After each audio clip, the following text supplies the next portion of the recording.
안녕하세요. H성형외과 백정환입니다. 오늘 설명드릴 내용은 퀵광대 수술 후에 발생한 광대 부위의 뼈 결손 또 피부 함몰에 대해서 설명드리고자 합니다. 2010년도경에 퀵광대 수술을 받은 환자분인데요. 그 직후에 이렇게 광대가 함몰이 생겼고 그 이후에 그 당시에는 CT를 찍거나 이러지 않고 단순히 함몰이 있었고 수술 후 당연하다, 시간이 지나면 좋아진다 이렇게 얘기를 들으셨던 듯 합니다. 그러다가 제게 왔을 때는 한 8년 정도가 경과된 후였죠. 왼쪽 광대에서 이렇게 광대뼈가 아예 없어지고 이렇게 조각난 뼈만 띄엄띄엄 있는 이런 모습으로 제게 내원하셨습니다. 이런 경우를 종종 보게 되는데요. 퀵광대 수술 후에 광대가 줄어들어서 그냥 그런가 보다 하고 있었는데 뼈가 거의 남아있지 않거나 이렇게 아예 연속성이 깨진 상태로 결손이 된 상태로 내원하시는 분이 종종 계십니다. 수술 후에 CT를 많이 찍지 않던 시절에 또 특히 이렇게 진행된 퀵광대 수술의 경우에는 당시에 확인을 못하고 그냥 지냈던 경우에 이렇게 후에 발견되는 경우가 있습니다. 뼈 흡수가 수술 직후에 생겼는지 아니면 이렇게 조각이 있다가 시간이 지나면서 흡수가 됐는지는 정확히 알 수 없지만 여기 이렇게 뼈 쪼가리들이 조그맣게 이렇게 남아있는 것을 보면 아마도 뼈 수술 직후에는 뼈가 어느 정도 있다가 이렇게 연결이 안 된 채로 플로팅 본이라고 해서 둥둥 떠다니고 교근에 의해서 계속 움직이면서 뼈 흡수가 진행이 돼서 결국은 이렇게 큰 결손으로 남지 않았나 생각되고 있습니다. 이런 환자에서 특히나 문제가 되는 것은 마땅히 이 부위들을 함몰 교정을 하기 위한 뼈이식이나 어떤 마땅한 자가 조직을 이용한 방법이 마땅치 않다는 그런 단점이 있습니다. 그래서 사용하는 방법이 티타늄 보형물을 사용하는 방법인데요. 이 환자분의 환부에 맞게 정확하게 티타늄으로 3차원적으로 디자인을 해서 금속 3D 프린터로 출력한 모습입니다. 왼쪽이 출력 직후에 아무런 후 가공도 하지 않은 그냥 상태의 모습입니다. 작은 마이크로 포어를 만들어서 이렇게 메쉬 구조로 출력을 하게 되는데요. 이렇게 스크류 홀은 구멍을 내고요.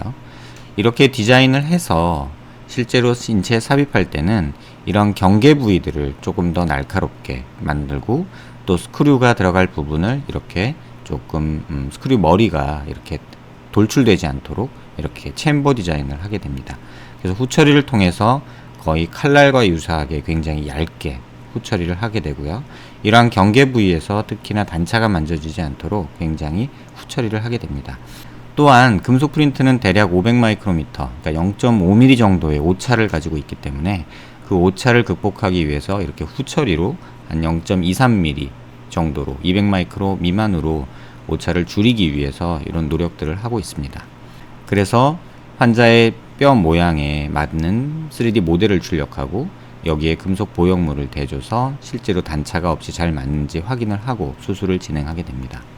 왼쪽에 보시는 모습이 수술 전 모습이고요. 오른쪽은 수술 후 모습입니다. 결손 부위가 보이고요. 이쪽에 들어간 티타늄 보형물이 관찰이 됩니다.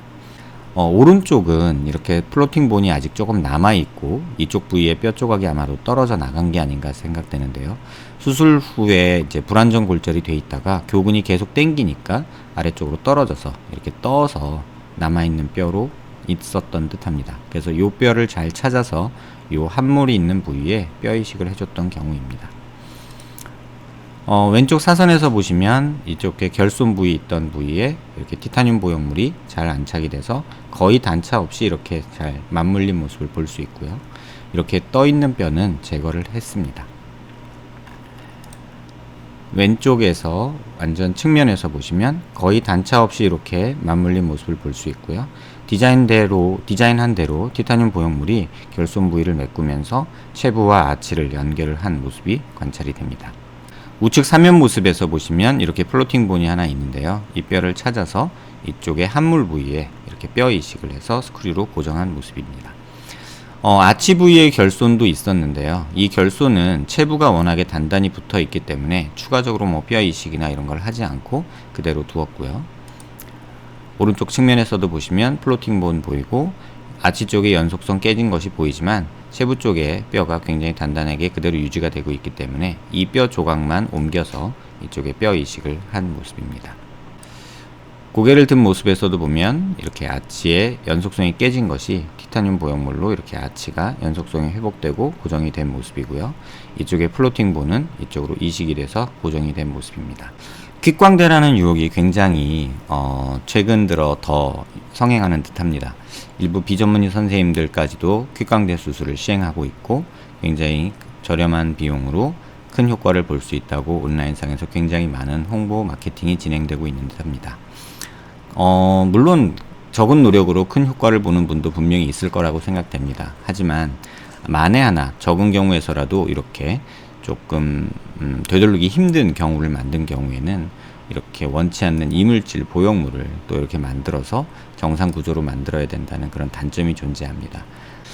비슷한 문제로 고민하신 분들께 도움되는 내용이 되었길 바라고요. 퀵광대라는 수술에 대해서 조금은 한번 다시 고민해 보시길 바라는 마음에서 본 포스팅을 작성했습니다.